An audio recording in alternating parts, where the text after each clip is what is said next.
rappelle toujours que McLaren me disait « Ok, maintenant tu vas faire ta deuxième saison. Tu peux pas que gagner avec 2 points d'avance ou je sais pas, tu dois vraiment montrer que tu es le patron. » Eric Boulier, qui était le team principal à l'époque, qui m'appelait pour dire que Fernando, il a pas passé le test médical. Il fallait que je vienne le plus rapidement possible. C'était acté, tu savais que tu serais pas là? Ouais, je savais que j'allais pas être là. Ouais. Quand tu sais que l'équipe te veut pas vraiment, c'est dur de performer à 100%. La Mercedes de l'époque-là, elle était à des années-lumière. Même vous, en ingé, quand vous regardez la data et que vous voyez un peu leur data, tu te dis intouchable, on ne pourra jamais aller les chercher sur un week-end. Intouchable.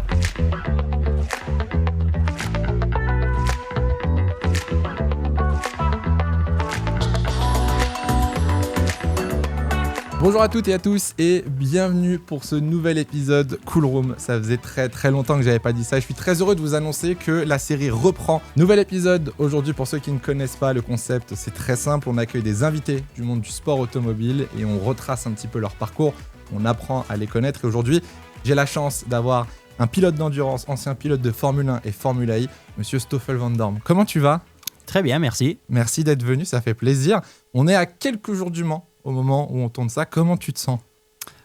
Écoute, je me sens bien. Le Mans, c'est vraiment la course qu'on a tous envie de faire bien. C'est la course de l'année pour les pilotes en endurance surtout. Donc il y a beaucoup de préparation à faire. On commence avec les test day la semaine prochaine et puis la course. Donc là, vous commencez une semaine avant la semaine de course. C'est ça, c'est environ 10 jours, plus ou moins. On a le pesage, plein de trucs médias à côté et puis le test day le samedi avant. Donc, c'est une grosse semaine. C'est une grosse semaine, ouais. Ok. Bon, alors pour ceux qui ne te connaisseraient peut-être pas, tu es belge.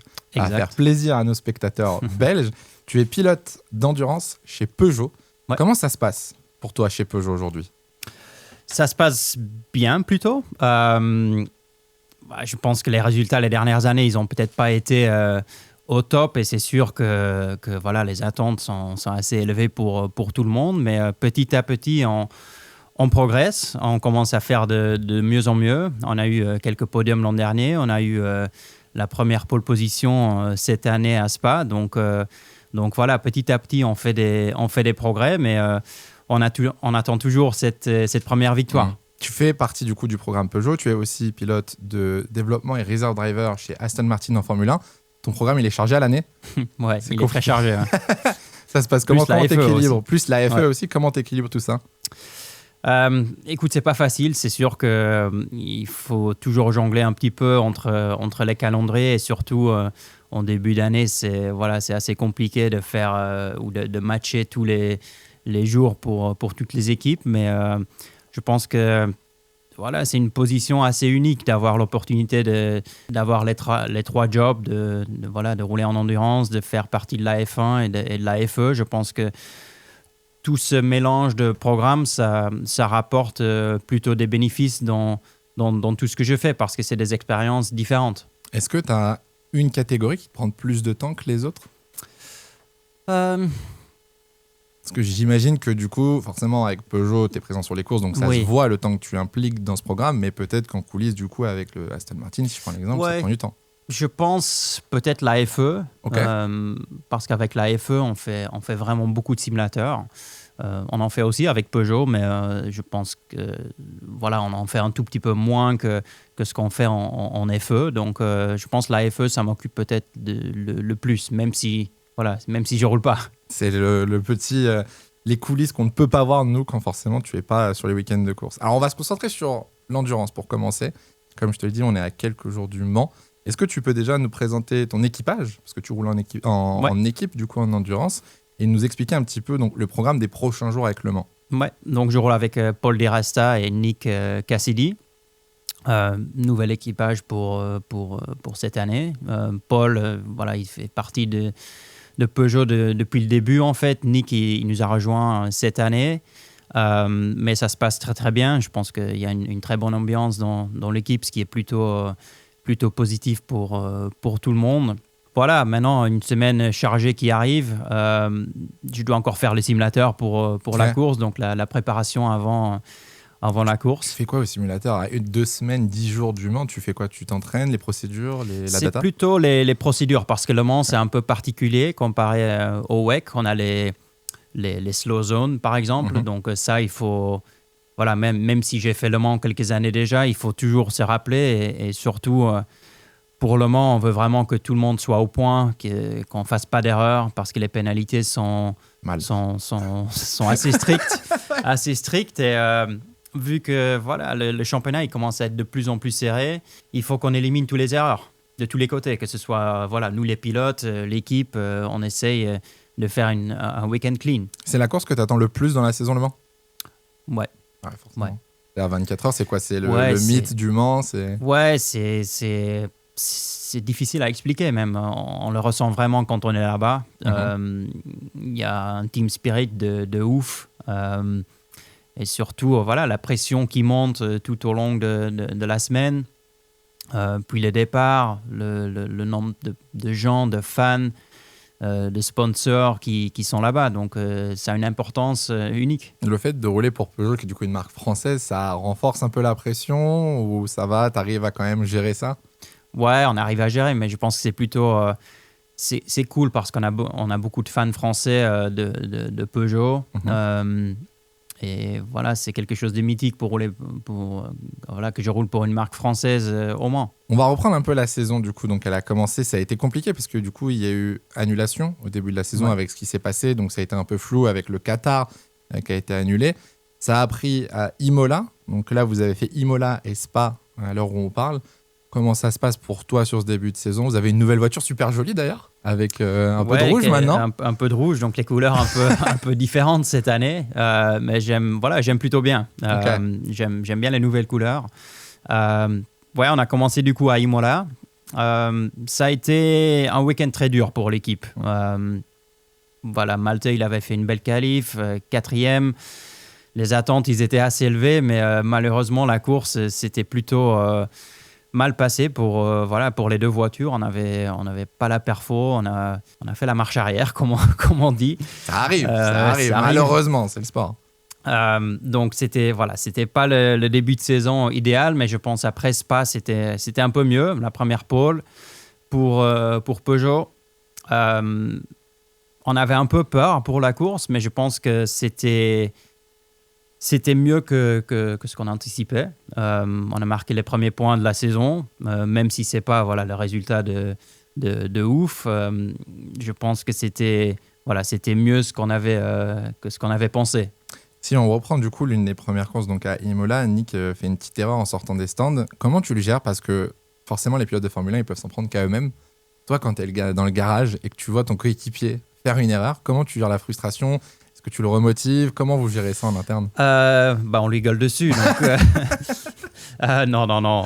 Écoute, ça arrive en endurance. On sait qu'on partage la voiture avec les deux autres pilotes.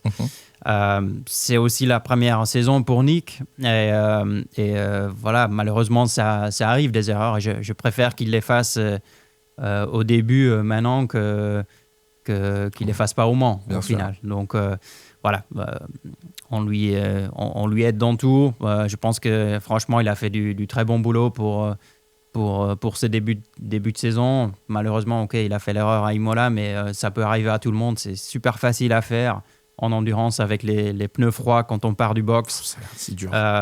C'est très compliqué. Je me posais une question parce que du coup, tu disais, donc Nick est nouveau dans l'équipe. Vous avez aussi Théo Pourchère dans l'autre voiture. Comment, déjà de 1, vous gérez l'arrivée d'un nouveau pilote? Est-ce que vous lui donnez des conseils? Est-ce que c'est lui qui vient vers vous? Que vous partagez des anecdotes, etc. Et de 2, est-ce que vous aidez aussi les pilotes de l'autre voiture? Oui, ça vient un peu des deux côtés. Donc, je pense que Nick, c'est un pilote qui est techniquement très, très, très, très bien. Je pense que voilà, il aide aussi l'équipe tant que nous, on lui aide pour être en bonne position dans la voiture. Donc, je pense que ça vient un peu des deux côtés. Lui, il est intéressé par l'aspect technique. Il veut vraiment comprendre comment tout fonctionne dans la voiture. Et on lui donne le plus d'infos possible aussi. On va revenir un petit peu en arrière, au tout début de ton aventure chez Peugeot. Si je ne dis pas de bêtises, il y avait eu un petit contretemps. Tu avais eu une crise d'appendicite lors des premiers essais. Vrai, ouais. Oui. Comment tu l'avais vécu ce moment-là? Parce que tu te lances dans une nouvelle aventure, une nouvelle catégorie, une nouvelle équipe. C'est pas le bon moment, quoi. Ouais, c'est vrai. Je devais faire le rookie test à Bahreïn. Et j'étais à Londres pour faire du simulateur. C'était encore Mercedes à l'époque, Ok. parce que j'étais en F1 et FE avec eux. Et voilà, je devais aller au simu, mais pendant la nuit, je me suis réveillé et j'avais tellement mal au ventre, donc j'ai dû aller à l'hôpital. Et je pense que c'était juste quelques jours plus tard que je devais faire le Impossible de test rouler, quoi. avec Peugeot. Donc, ouais, malheureusement, c'était impossible. Ton premier podium avec Peugeot, c'était du coup à Austin en 2025. Comment tu vis un podium en équipe? Parce que je me dis que c'est très différent de la monoplace, par exemple. Ouais, c'est différent, mais je pense que c'est un feeling. C'est un feeling très complet parce que tu le fais avec toute l'équipe, avec tes équipiers, avec voilà, les mécanos, tout le monde. Et c'était surtout des conditions très compliquées à Austin. Il y avait beaucoup de pluie, des conditions très piégeuses. C'était déjà difficile de rester en piste. Donc voilà, d'arriver au bout et de terminer avec un podium, voilà, c'était un très bon feeling. C'est plus dur de rouler une hypercar qu'une monoplace sous la pluie? Que je me dis, la voiture est très différente quand même. Ouais, je pense que c'est plus compliqué, ouais. Ok. Parce que la visibilité déjà, c'est très compliqué. Puis les pneus sont assez différents et surtout la voiture, elle est plus lourde. Donc dès que tu commences à perdre un peu le grip, c'est très facile de perdre totalement la voiture et de la mettre dans le bac ou dans le mur.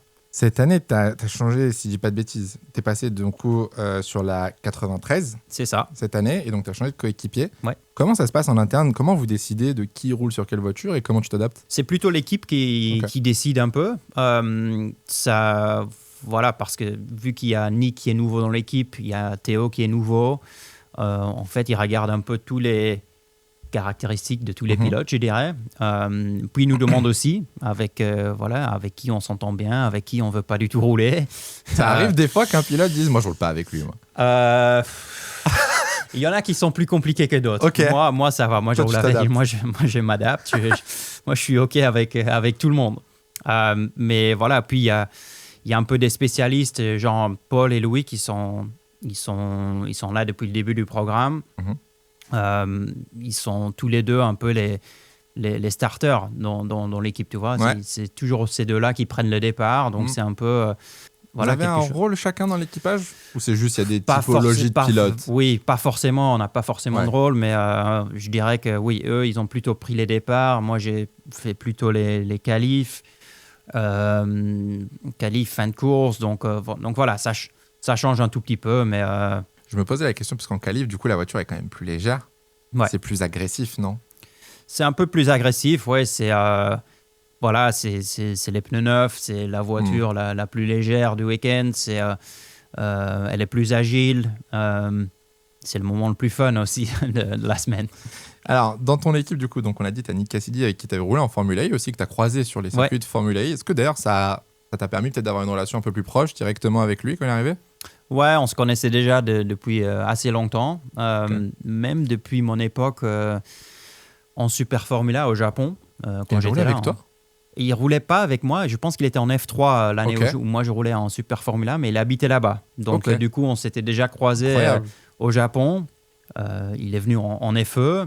Il habite à Monaco aussi, donc on habite assez proche. Et voilà, on se connaissait déjà d'avant. Donc oui, ça aide forcément pour s'intégrer dans l'équipe. J'ai une petite question qu'on avait notée. Qui c'est le pilote ou le membre de l'équipe le plus drôle de ton côté du garage? Je pense que c'est Nick. Ouais. Ah ouais? Ouais. Il est vraiment... Ouais, il est drôle. C'est un chill guy. On se marre bien avec lui. Ouais. Ok, bon. Il a un humour un peu bizarre, mais une fois que tu le comprends... Je sais pas, j'arrive même pas à expliquer, mais... tu demandes à la com. À la com, direct, ça balance l'équipe sous le bus. Alors, avant d'arriver chez Peugeot, tu avais quand même de l'expérience en endurance. Tu en as parlé tout à l'heure. Tu as fait plusieurs fois Le Mans, notamment avec donc, SMP Racing, à l'époque en 2019. C'était il y a 7 ans. Voilà, petit coup de vieux. Petit coup de vieux, tu étais du coup avec, alors je vais essayer de bien le dire, Mikhail Aleshin, je crois qu'on le dit bien, et Vitaly Petrov. C'est ça. Comment ça se passait en interne? Déjà, dans une équipe plutôt russe, techniquement, au niveau des pilotes. Comment ça se passe pour toi, du coup, en LMP1 à l'époque? C'était très différent de l'hypercar de maintenant. Je pense déjà les voitures, ils étaient beaucoup plus rapides. Mais le championnat, il y avait que Toyota. Ah oui, c'est vrai, c'est cette époque. il y avait nous, SMP, et c'était quoi l'autre équipe avec Oreca? Ah, j'ai oublié le nom. Ouais, Rebellion. Voilà, C'était exactement. Rebellion. Donc voilà, il y avait Toyota et les deux équipes Le plateau à privées. l'époque, c'était pas sympa. Donc la compétition, elle était très bizarre. Je dirais qu'il n'y avait pas vraiment de compétition parce qu'il y a impossible de battre Toyota. Donc nous, notre seul but, c'était d'être troisième. Et c'est ce qu'on a réussi à faire au moins en 2019. Donc franchement, les voitures, super sympas à conduire. Elles étaient vraiment très très vite. Il y avait une grosse différence entre Hypercar et LMP1 ? Ouais. Ah ouais ? Ouais. Les chronos, quand tu les regardes. Ouais, les chronos, du coup, je vois. Mais dans le pilotage, je me dis. Ouais, c'était quand même. Elles étaient moins lourdes, beaucoup plus d'aéro. Je pense un peu plus de puissance. D'un point de vue pilote, c'était mieux LMP1 ? Ouais, c'était. Ouais, point de vue de pilote, oui. D'un point de vue, oui, sensation pilotage, on sensation, parle. Oui. Je pense point de vue compétition, maintenant, c'est quand même. C'est le top. Tu penses que vous êtes dans l'âge d'or de l'endurance, là, cette année, ou dans les années qui tournent ? Je pense oui. Quand on voit tous les constructeurs qui sont présents aujourd'hui, ceux qui nous rejoignent l'année prochaine, je pense oui, c'est une très belle période pour l'endurance. En 2021, du coup, tu étais repassé en LMP2. Donc, tu as fait presque le tour. Tu n'as jamais fait de GT Jamais fait de GT. Tu voudrais en faire un jour ? Je dirais pas non. Il y a peut-être les 24 heures de Spa que j'aimerais bien faire. J'ai fait en spectateur, c'est une très très belle expérience. L'ambiance, c'est j'ai folle. J'ai eu l'opportunité de le faire, mais quand on fait déjà 3 programmes, de faire encore une course de GT entre tout ça, ça devient compliqué. À la maison pour toi en plus, ce serait incroyable. En 2021, du coup, tu étais passé donc en LMP2 avec Jota à l'époque, et vous aviez fait du coup 2e moment, et vous terminiez vice-champion, si je ne dis pas de bêtises, à la fin de saison. Comment tu l'as vécu ? Vice-champion du monde, c'est quand même pas rien. En endurance, c'est une belle preuve d'endurance, c'est le cas de dire, et de performance.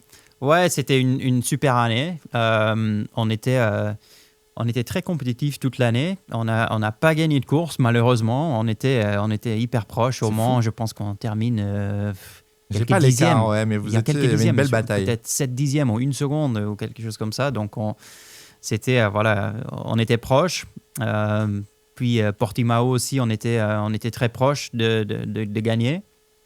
Et on perd la course dans les 10 dernières minutes, je pense. Mais c'était une chouette année. C'était un peu le pic de la LMP2 avant que l'Hypercar arrive. Parce que je suis en train de me dire, mais LMP2, donc pour ceux qui ne connaissent pas, vous aurez sûrement des photos à l'écran, mais donc c'est à l'époque des LMP1, mais moins puissantes. Ouais. C'est simplement ça, c'est juste la puissance qui change. Oui, après les voitures sont similaires, donc tout le monde a le même châssis, le même moteur. Exactement. Donc c'est vraiment que le setup de la voiture qui fait la différence. Ok. Parce qu'on pourrait croire, Formule 2, Formule 1, n'a rien à voir. Là, il y a vraiment une catégorie d'écart où en LMP2 et LMP1, c'est vraiment juste une question de puissance et de catégorie du coup. Ouais, exact. Bon, pour finir sur ce chapitre, qu'on va passer à ton enfance après.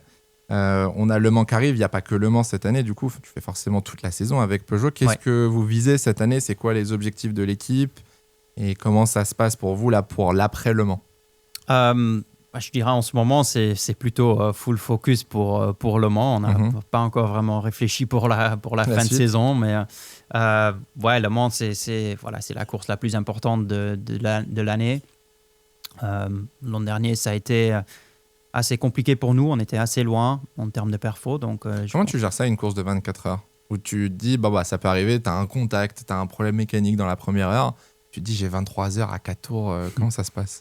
C'est pas facile de se motiver pour ça. Mais il faut pas oublier que toute l'équipe, le travail qu'ils ont fait pour arriver là, c'est beaucoup d'efforts pour tout le monde. Donc, on essaie toujours de donner le maximum. On sait que Le Mans, c'est assez particulier. Il y a des conditions qui peuvent changer. C'était pas l'année dernière où il y avait eu la pluie sur la backstreet ? C'était l'année d'avant, je crois. Ouais, l'année d'avant. C'était terrible. Ouais, c'était dur. Sec dans le secteur 1 et dans les Unodières, c'était trempé. Ouais, c'était des conditions assez compliquées comme ça. On n'est pas très content quand on est dans la voiture, quand il commence à pleuvoir, parce qu'on a tout à perdre. Pendant ce moment. Tu penses que Le Mans, c'est le circuit le plus difficile du calendrier pour vous ? Si tu veux mon avis, je pense que c'est pas le plus difficile. C'est peut-être pas le plus difficile, mais c'est de survivre à la course avec les trafics. la fatigue, les conditions, avec tout ce qu'il y a autour. Comment vous gérez la fatigue? Parce que c'est quoi? C'est des relais, donc vous faites 3 relais chacun? Comment vous gérez en Ça moyenne? dépend un peu. Ouais, c'est 2-3 relais qu'on fait. Il y a des années où tu as un peu plus de pauses que d'autres années. Ça dépend un peu des safety cars. Dans le règlement aussi, si vous êtes limité, vous devez faire ça, un nombre d'heures au minimum. Ouais, maximum. c'est ça. Donc l'an dernier, j'ai eu l'impression qu'on n'avait pas beaucoup de temps de repos entre les relais. Ok. Et puis l'année d'avant, avec la pluie, on avait beaucoup de temps là, parce que 6 heures j'ai de passé safety car, 4 heures dans la voiture derrière la safety Ça devait car. être Donc, horrible pour toi. Comment tu fais pour rester éveillé 4 heures derrière une safety car sous la pluie? c'est dur. Ouais. C'est. Tu vas pas te mettre la radio, la musique ou quoi? Jeff, il avait mis la musique. Mais ouais, il y avait une radio ouais, comme on se ça. parlait entre nous. C'est trop bien, entre ça. nous. Lui, il était dans la voiture dans la C'est 93. Non, mais c'est vrai que Le Mans, mine de rien, c'est plus la fatigue. T'arrives à te reposer quand même sur une épreuve du Mans parce que pour y être allé plusieurs fois, même quand t'es de nuit, il y a du bruit. T'as les voitures qui tournent. Ouais, c'est pas facile. On ne dort pas beaucoup. Après, voilà, on a l'adrénaline de l'événement, de la course qui nous tient debout, je dirais. Mais après, voilà, on ne dort pas beaucoup. Je pense qu'on dort maximum 2 heures pendant les 24 heures. Oh la vache. Ouais. Et derrière, faut remonter dans la voiture et être en forme, quoi. Ouais. Tu fais une préparation de sommeil avant Le Mans? Tu fais quelques nuits blanches? Non. Non, pas vraiment, non. Tu peux pas préparer la fatigue ou quoi? Ouais, c'est dur. C'est dur de se préparer pour ça. Puis on a les physios qui nous aident avec la nutrition, avec les suppléments qu'on prend avant de monter dans la voiture. Est-ce que, dernière question, on en finit avec Le Mans et l'endurance après, mais est-ce que l'objectif déjà c'est de battre l'autre voiture du garage? Je dirais que ça dépend. Soyons honnêtes. Oui, on a toujours envie de battre l'autre voiture, mais je pense que ça dépend aussi dans quel scénario on est. Okay. Si on est dans une position de faire un bon résultat au global, limite on s'en fout un peu de ce que l'autre voiture fait, tu vois. C'est vraiment quand on est tout seul au monde et qu'il n'y a que nous. C'est que nous deux. Oui, on va essayer de là, vous le battre, seul quoi, objectif, c'est pour se motiver. Okay. Sinon, il faut trouver la motivation pour faire quelque chose de bien. Parce que c'est vrai que là, tu abordes un bon sujet, mais techniquement, je dis une bêtise, si votre voiture joue des grosses positions ou à l'inverse, c'est vrai que l'autre voiture, du coup, va forcément aider. Est-ce que vous pouvez même, des fois, aller tester? On voit en Formule 1, je prends un exemple, des coéquipiers, des fois, qui vont mettre un pneu hard pour tester pendant la course, voir si les pneus chauffent. En endurance, ça peut vous arriver d'utiliser l'une ou l'autre voiture pour aider l'autre voiture à faire un bon résultat? Oui, ça dépend des conditions de course, mais ça peut arriver, ouais. Si, par exemple, nous, on a 4 tours de retard, ou je sais pas, on a eu un problème avant. Peut-être qu'il y a des moments qui sont très compliqués dans la course avec le choix de pneus et peut-être qu'ils vont nous faire essayer pour pas faire d'erreur avec l'autre voiture qui a encore des chances de faire un résultat. En fait, vous avez vraiment le travail de votre équipage, mais après, il y a aussi, dans l'équipage, l'équipe Peugeot, quoi. C'est vraiment un travail des deux garages, quoi. Ouais, c'est sûr. Hein. Ok. Bon, on va revenir, parce que depuis tout à l'heure, on vous parle d'endurance, de Mans, etc. On va revenir sur toi un petit peu et ton enfance. Donc, tu es belge. Oui. Tu disais que tu habites à Monaco maintenant. Est-ce que tu peux nous expliquer comment un jeune enfant belge s'intéresse au sport auto et comment ça t'est venu? Oui, donc c'était un peu par hasard. Mon père, qui est architecte, il a fait le restaurant d'un karting en Belgique, à Courtrai, où je suis né. Donc j'avais, je pense, 5-6 ans à l'époque. Donc voilà, il était très bon pote avec le patron du karting. Et c'est comme ça que j'ai commencé un peu à faire des tours en karting. Et ça t'a frappé direct? Oui, j'ai essayé plein d'autres sports, mais il n'y a rien vraiment qui m'intéressait autant que le karting. Donc, t'as essayé quoi comme sport? J'ai fait natation, karaté, judo, football. Sportif, du coup. Ouais. Quand t'étais jeune, t'as tout testé, quoi. Ouais, un peu tout. Hein. Il y avait quoi, à part le karting, qui t'intéressait vraiment bien, où tu kiffais bien? Ah ouais, vraiment, c'était le karting. Ouais. Ok. Ouais. C'était quoi, alors, le sport où t'étais le meilleur, quand même? Il y avait un sport où tu t'en sortais bien, je pense. Le karting, plutôt, mais... Le reste, j'étais plutôt nul, donc... Ok, donc c'était vraiment karting. Et ouais. quand tu découvres le kart, donc t'as 5-6 ans, tu disais? Ouais. Rapidement, 5-6 j'imagine, ans, ouais. tu tombes amoureux du coup de la sensation. C'est quoi la vitesse, Ouais, je pense au début, c'est la vitesse, c'est voilà, le passage dans les virages, de découvrir les lignes, comment piloter et tout. Donc, au début, c'était forcément pour le fun Ouais. parce que voilà, c'était ce que j'aimais bien faire. T'es jeune en plus à cette époque. On Quoi. est jeune, donc, Ouais. voilà, je pensais pas du tout à faire carrière là-dedans au Mhm. début. Donc, c'était plutôt pour le fun. Puis, j'ai commencé à faire quelques compétitions en kart indoor Ok. à Courtrai, donc où j'habitais. Ouais. Et voilà, ça se passait bien. J'ai gagné des courses. Quand tu commences à gagner, c'est bon signe. Ouais, voilà, j'ai gagné des courses. J'avais les enfants qui étaient un peu plus vieux que moi qui disaient que j'ai triché ou voilà, des trucs comme ça. Donc, je pense que c'était plutôt bien parti. C'est bon signe en Ouais. général. Au début, donc quand tu commences le kart, bon pour le fun certes, mais quand tu commences à gagner, forcément, tu as la petite idée, je pense, je veux faire ça, je veux vraiment tryhard ça. Comment ont réagi tes parents à ça? Ils m'ont toujours soutenu Ouais. dans ce que je voulais. Cool. Ils m'ont pas du tout poussé. Je pense que pour eux, ça aurait été plus facile de ne pas faire de sport auto. Parce que voilà, ça coûte de l'argent aussi. Mhm. Donc ils ont dû investir un peu d'argent au début pour faire les courses. Je pense kart indoor, ça allait, mais une fois que j'ai commencé à faire des courses internationales et tout, là, ça a commencé à coûter un peu plus d'argent. Tu trouves que ça coûte trop cher aujourd'hui, surtout le karting? Je pense le jour d'aujourd'hui, comparé Ouais. à ce que moi je faisais ça, c'est devenu hors de contrôle. Ok. Aujourd'hui, les prix sont beaucoup trop élevés pour faire une saison de karting. On parle de 250 000, 300 000 pour un jeune enfant de 10 ans qui veut Ouais. aller faire des courses internationales, tu vois. Et c'est le seul moyen techniquement d'accéder au sport auto. Tu passes C'est pas par presque le kart. seul moyen en ce moment. Ouais. Ouais, donc c'est un peu compliqué quoi. C'est déjà pas donné à tout le monde. Toi aussi, du coup, tu as eu quand même des difficultés entre guillemets. Il a fallu investir et ça coûtait cher à l'époque. C'était beaucoup moins cher à l'époque. J'avais la chance d'avoir l'aide de la fédération belge aussi, qui m'ont aidé beaucoup. Puis quelques partenaires de mon père qui ont aidé un peu aussi. Mais déjà, les prix étaient beaucoup moins élevés que ce que c'était ou que ce que c'est maintenant.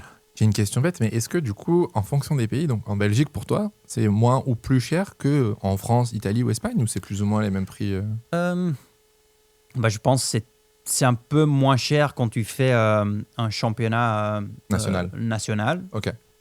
Mais le problème, c'est pour se faire repérer Ouais. aujourd'hui par genre des équipes défunts comme Antonelli, par exemple, dernièrement.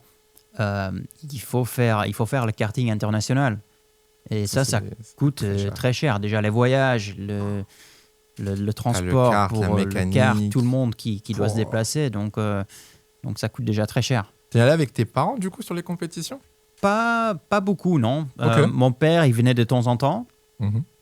Mais puis, moi, j'allais avec l'équipe, tout seul, généralement. Ouais. Que moi, j'ai noté que du coup, donc, en 2009, tu as remporté une compétition de la RACB, qui est le Royal Automobile Ouais. Club de Belgique. Ouais. C'est ça la fédé, du coup? C'est ça, la fédé. Ouais. Ok. Ouais. Et donc, du coup, en 2009, donc, tu remportes une compétition nationale. À ce moment-là, c'est quand même sérieux. Quand tu remportes une compétition nationale, j'imagine que derrière, ça te propulse un peu à l'international et sur d'autres catégories. Ouais, c'est sûr. Ouais. Donc, en 2008-2009, en fait, il y avait une sélection de la fédération pour soutenir des jeunes pilotes. C'était mon père qui avait fait l'inscription. Il fallait payer genre 50 € pour faire partie de la sélection. Moi, je ne savais même pas. Et, Surprise, on part en week-end. Et c'était une sélection avec beaucoup de kartmen en Belgique. Donc, ils faisaient la sélection et puis ils choisissaient les 6 meilleurs pilotes pour aller faire un stage à la FFSA au Mans. Donc, incroyable. Ouais, donc on avait fait genre 3 jours là-bas, Ouais. 3 jours de roulage et au final, à la fin des 3 jours, ils choisissaient celui qui était le meilleur pour intégrer l'équipe nationale belge. Et du coup, quand tu vas au Mans avec la FFSA, tu roules en quoi? En Monoplace? F4. Ah, Ouais, F4 directement. En F4, ouais. Ah, et donc là, c'est le step. Ouais, là, c'est le step. Ouais. Incroyable. Et ça s'est bien passé? Ça s'est bien passé. J'étais le pire pour commencer, mais j'étais le meilleur à la fin. Donc, du coup, ils m'ont choisi. Ça passe. Ça passe. Oui, parce que le début en monoplace, j'imagine, quand tu es jeune. Bah, j'avais jamais roulé en monoplace. Je sais que quelques autres pilotes qui faisaient partie de la sélection, ils avaient même testé les voitures avant pour mieux se préparer. Partait avec un désavantage. Nous, on n'avait pas l'argent pour le faire. Donc voilà, moi, c'était vraiment la découverte. Alors, du coup, quand tu arrives à la FFSA, enfin, quand tu remportes du coup en 2009 la compétition de la RACB, on dit RACB ou RACB? Non. RACB. RACB, ouais. Ouais. À ce moment-là, quand tu arrives du coup en F4, j'imagine que là, il y a une carrière. Là, l'objectif, c'est de devenir pilote? Je pense que c'est là la première année où je me suis dit, ouais, ok, peut-être je peux faire une carrière en sport automobile. Peut-être pas depuis le début, mais une fois que j'ai commencé à gagner des courses et quand j'ai remporté ce championnat-là, je pense que c'était peut-être là que je commençais à me dire, ok, j'ai peut-être une opportunité de faire une carrière en sport automobile. Ça rajoute de la pression du coup quand tu as ce déclic de te dire, bah là, maintenant, je veux en faire un métier, donc j'ai plus le droit à l'erreur? Parce que quand tu es jeune, en fait, moi, c'est ça que je me dis, ouais. c'est que vous, les pilotes, vous découvrez, entre guillemets, cette voie très jeune. Forcément, tu as de la pression, tu as des enjeux financiers, tu as les performances. Comment tu gères ça quand tu as 12, 13 ans, quoi? Je sais pas, je pense que tout le monde est différent. Je pense au début, c'était limite plus facile parce que jamais je m'étais mis le target F1 ou voilà, un target devant moi. C'était plutôt parce que j'adore ce que je fais. C'est ma passion, je prends du plaisir et je pense que les résultats sont venus grâce à ça aussi, par la passion, par voilà, le temps que j'ai investi là-dedans.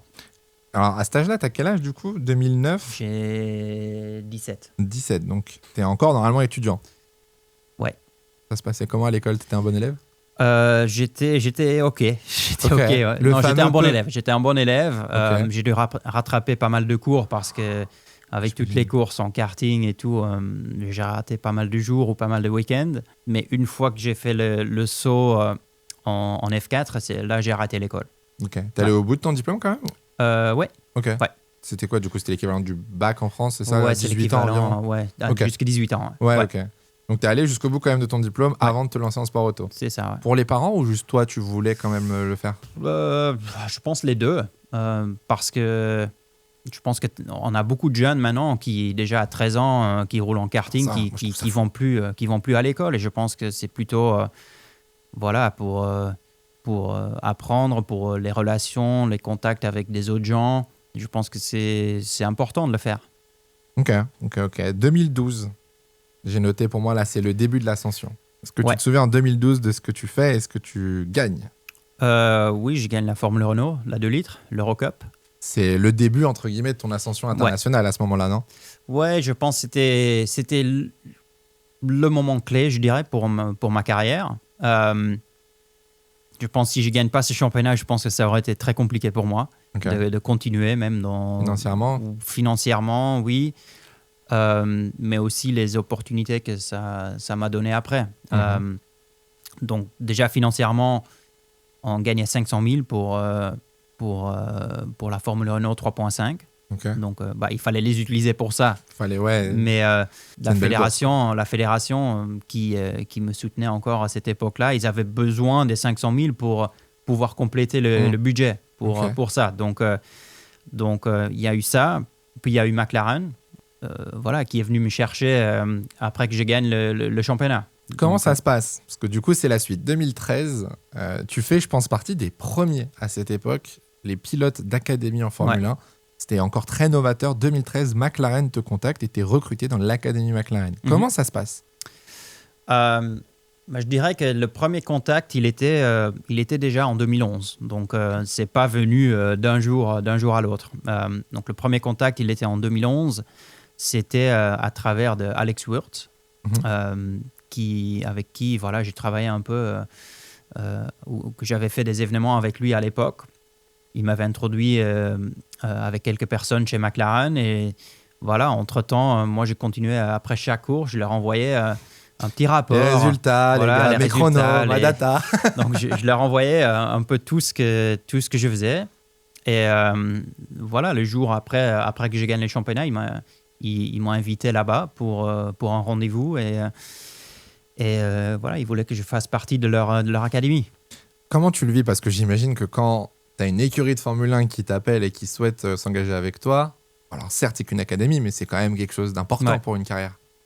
Ouais, c'est sûr que c'est un moment clé dans la carrière d'être voilà, lié avec une équipe d'F1, mais surtout d'avoir accès à tout le monde là-bas, à toute la structure de la F1. Donc j'avais un entraîneur, j'avais des ingénieurs qui me suivaient sur les Incroyable. courses. Donc c'était vraiment je dirais la formation complète, tu vois. Donc tu penses que c'est essentiel aujourd'hui parce que les académies maintenant c'est presque banal, j'ai envie de dire. Tous les pilotes ils ont une académie. Je pense qu'aujourd'hui les jeunes ils ont besoin de ça pour arriver au top du sport auto. Je pense pas qu'ils en ont forcément un besoin parce que je pense que les académies ils ont changé un tout petit peu. Je pense que c'est devenu les académies à l'époque c'était c'est vraiment, ils prennent qu'un ou deux pilotes et ils misent tout sur ces pilotes. Maintenant, j'ai l'impression que les académies, ils prennent un peu des pilotes à gauche, à droite. C'est des poules de pilotes et on voit qu'ils sortent du lot. Il y en a un ou deux qui sont très très bien, mais puis il y en a 3-4 qui financent un peu le programme aussi. Donc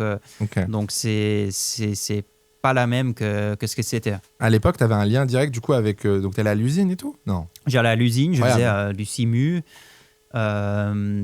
Puis voilà, pendant la période, j'étais pilote de réserve avec eux aussi en F1. Donc je voyageais sur les courses d'F1. Donc j'étais vraiment impliqué dans... Ouais, tu touches du bout des doigts la Formule 1 et ton rêve, j'imagine, quand t'es jeune, quoi. Ouais.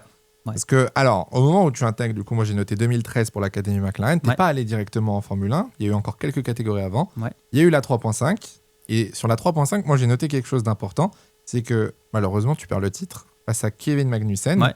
Qui lui arrive en Formule 1 en 2014. Ouais. Est-ce qu'il y avait une place à la clé pour celui qui remportait ce championnat? Non, ça allait toujours être Kevin parce que Kevin, il était, ça faisait quelques années qu'il était avec McLaren aussi déjà. Donc on était tous les deux à McLaren au final. Okay. Lui, c'était sa deuxième saison en World Series. Mm-hmm. Et moi, c'était ma première. Donc voilà, il avait un peu la priorité sur moi encore. Mais voilà, on ne sait jamais, tu vois, les choses en F1, ils changent toujours vite. Même si j'aurais gagné le championnat, je ne sais pas si ça aurait changé. Il n'y aurait pas eu de place dès l'année suivante. Ouais. Tu t'entendais bien avec lui quand même? Parce que quand vous êtes dans la même académie, il y a une petite rivalité. Ouais, on était dans des équipes différentes, donc on n'était pas super proches, je dirais. Ok. Ouais. Mais l'académie ne fait pas que vous voyez au simu, à l'entraînement, à walking ou quoi? Pas beaucoup, non. Ok. Non. Et ça va, tu as quand même gardé une bonne relation avec lui? Ouais. Malgré le fait qu'il est... Maintenant, on est en WEC ensemble. Donc, maintenant, vous croisez sur la piste en WEC. Kevin passe du coup en 2014 en Formule 1 et toi, tu fais un switch. Et c'est là où moi, techniquement, je te découvre à l'époque. Ouais, c'est le GP2. GP2 qui, pour moi, je m'en souviens, alors c'était il y a plus de 10 ans, mais je me souviens à cette époque... Ça fait trop longtemps. Quand on parlait de toi en GP2, c'était exceptionnel parce que tu fais 2 saisons. Une première saison qui est honnêtement correcte, donc avec Hart en 2014. Ouais. Tu finis deuxième derrière Palmer, qui lui monte en Formule 1 du coup. Toi, tu fais 4 pôles, 4 victoires, 10 podiums. Mais ta deuxième saison derrière, tu es champion avec 160 points d'avance. C'est quasiment le double par rapport au deuxième. Et c'est 7 victoires, 4 pôles et 16 podiums. Cette période, c'est 2 ans. Donc, c'est l'antichambre de la F1. Comment tu les as vécues, toi? Je pense que c'était les meilleures années de ma carrière parce que voilà, rien que les résultats, mais aussi l'ambiance dans l'équipe. Je pense que voilà, l'équipe était... déjà, Hart Grand Prix, c'est une des meilleures écoles, je dirais, ou une des meilleures équipes dans les catégories comme la F2 maintenant, la F3, dans l'antichambre de la F1. Voilà, il y avait ça, il y avait les résultats. Je pense que la voiture m'allait super bien aussi. Donc, c'était une très belle période et surtout juste avant la F1 aussi. C'est pendant les week-ends des F1 qu'on faisait les courses. Donc, ça met une petite pression en plus parce que c'est vrai que du coup, c'est la première fois dans ta vie où tu es sur le même paddock, tu es sur les mêmes week-ends, tu croises peut-être les pilotes, etc.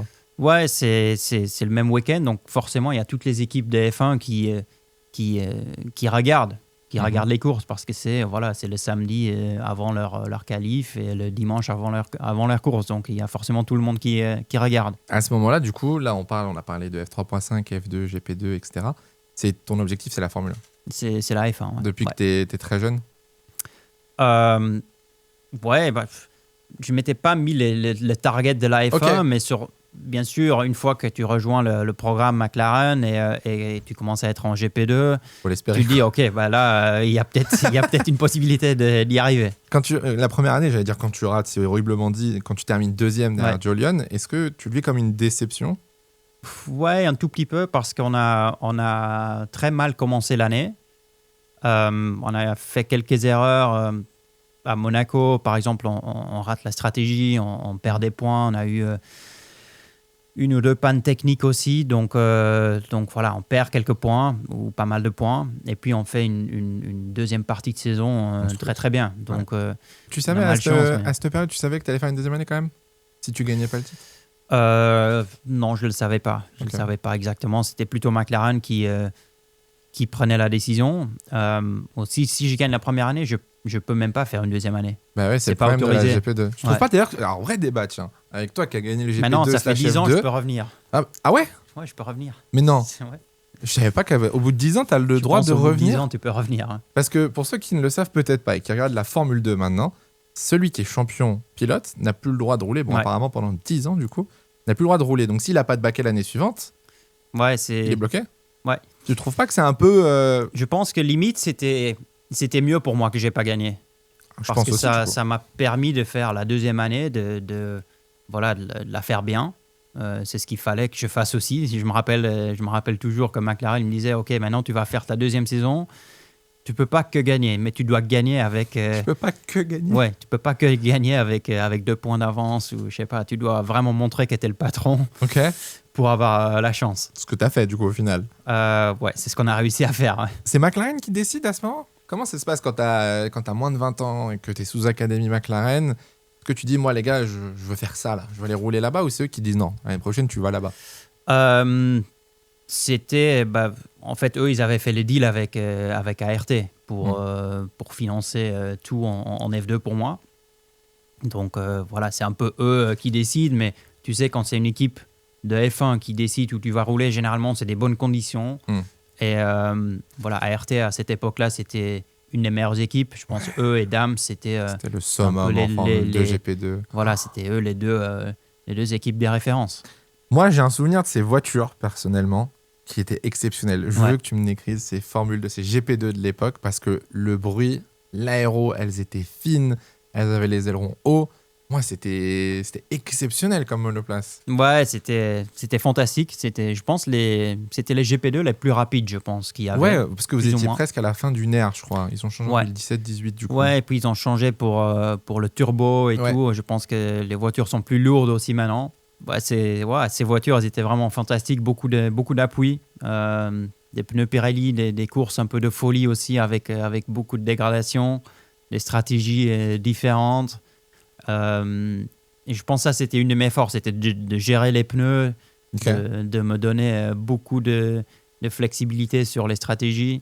Parce que la F2, même aujourd'hui, quand je vois les courses, c'est à la mort, à la guerre, chacun se débrouille et il faut sortir son épingle du jeu. C'était comme ça déjà à l'époque, les batailles et tout. C'était quand même... La GP2, ça a toujours été un championnat où ça se bagarre beaucoup. Ouais. C'était un championnat qui t'a marqué du coup, toi. Ouais, j'aime bien. Ouais. Alors, à l'époque, du coup, Frédéric Vasseur, qui est aujourd'hui team principal Ferrari, était chez Hard Grand Prix, l'un des fondateurs, du coup. Il avait dit que tu l'avais impressionné, que tu avais mérité ton titre et que c'était la meilleure saison de GP2 qu'il ait jamais vue. Ouais. Comment tu t'entends avec Fred et quel rôle il a eu pour toi à cette époque ? Je m'entends très bien avec Fred. Voilà, c'est un peu grâce à lui aussi que j'avais beaucoup de flexibilité dans l'équipe. Genre... des décisions sur les ingénieurs, qui je voulais mettre où. Exceptionnel, ça. Ouais, Fred, il me donnait vraiment 100% la confiance là-dessus. Donc, voilà, j'ai une très bonne relation avec lui, même encore maintenant. Voilà, il m'a aidé sur plein de sujets en F1 aussi. À l'époque, il était à Grand Prix, puis il a été avec Renault, maintenant, puis Sauber, maintenant Ferrari. Mais voilà, il m'a toujours assisté sur sur plein de choses. Ouais. Il a un bon input, Fred. On dit souvent qu'il parle peu, mais quand il parle, c'est pour dire quelque chose d'important. C'est sûr. Ouais. Ok. Il est drôle aussi, comme nous on le voit à la télé. Ouais. Parce qu'à la télé, Fred, il nous régale, il faut le dire. Cette année, tu brises pas mal de records, mais du coup, donc fin 2015, champion GP2, pas le droit de rerouler en GP2.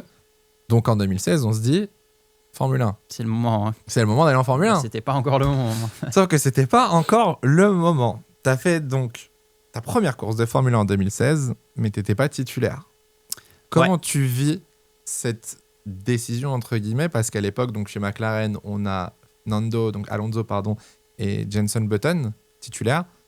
Toi, tu es reserve driver, 3e pilote. Mm-hmm. Comment tu vis le fait de ne pas avoir ta place en Formule 1 en 2016 ?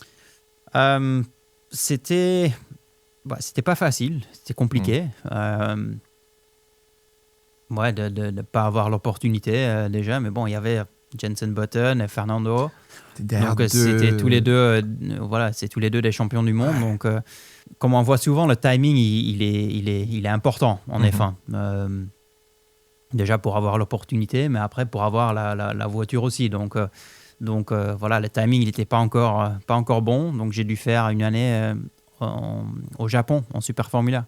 Alors la Super Formula, je pense que c'est pas le truc le plus populaire, et surtout pour les fans qui ont découvert la F1 ces dernières années. Mais c'est vrai qu'à l'époque, vous étiez nombreux à partir au Japon. Ouais.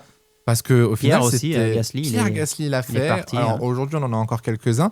À l'époque, les Super Formula, c'est presque l'entre-deux entre la GP2 et la F1, non ? C'est ça, ouais. C'était des voitures. Je dirais que c'est plutôt comme une GP2, peut-être même plus rapide au final. Plus rapide, je pense que c'est plus rapide, on a plus d'appui. Techniquement, c'est quand même c'était plus compliqué. Avec les dampers et tout, on avait tellement de flexibilité là-bas. C'était vraiment une très bonne école pour moi. Ce que j'allais dire, parce que du coup, c'est quoi l'objectif pour toi ? C'est de prendre de l'expérience encore plus ? Ouais, voilà, pour McLaren, vu qu'ils étaient avec Honda en F1, je roulais avec Honda en Super Formula aussi. Donc, c'était plutôt une année pour prendre de l'expérience, pour rester actif, pour rester à rouler dans des voitures performantes et de prendre l'expérience. T'as pas eu peur, parce que moi, j'imagine la Super Formula qui est un championnat japonais, du coup, qui roule au Japon, avec Honda et des ingénieurs, du coup, japonais. Tu parles japonais ? Non. T'as pas eu cette petit truc de bonjour tout le monde ? Ouais, c'était compliqué au début. Surtout la langue, quand tu la parles pas, c'est très compliqué. Et puis leur façon de travailler, elle est complètement différente de ce qu'on faisait en Europe.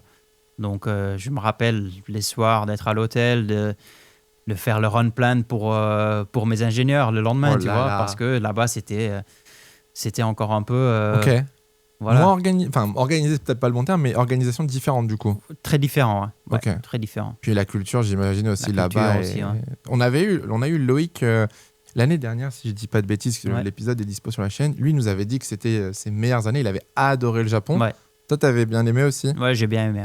Ouais. C'est fou, ça. Tous les pilotes ont. Ouais, parce que il y a limite un peu moins de pression sur le pilote. Ils écoutent vraiment ce que le pilote il dit. Ils essayent de lui mettre le plus confortable possible dans la voiture. Donc, c'est vraiment encore un peu à l'ancienne, en fait, tu vois. Ouais, c'est très différent de ce qu'on a en Europe, même avec les médias, etc. 2016, donc, première course Australie, à Fernando Alonso, un énorme accident. Ça m'avait marqué, gros tonneau, etc. L'image est connue. Blessure, malheureusement, et Fernando Alonso n'est pas apte à participer à la deuxième course de la saison. Ouais. Et c'est toi qu'on appelle. Ton rôle de 3e pilote. Ouais. Comment McLaren t'appelle ? Comment ça se passe ? On appelle Stoffel, Alonso est blessé, il faut que tu roules. Comment ça s'est passé ? Donc, ils m'ont appelé, oui. C'était le jeudi. Ouais, le jeudi de la semaine de course. 3 jours avant la course ? 3 jours avant la course. Wow. J'étais au Japon.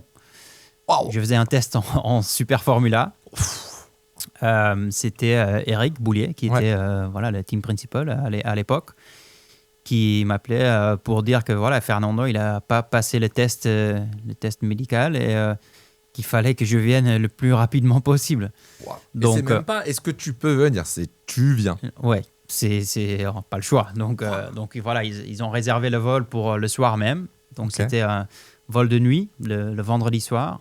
Non, le jeudi soir. Pour arriver le vendredi, du coup. J'arrivais le vendredi à 10h du matin.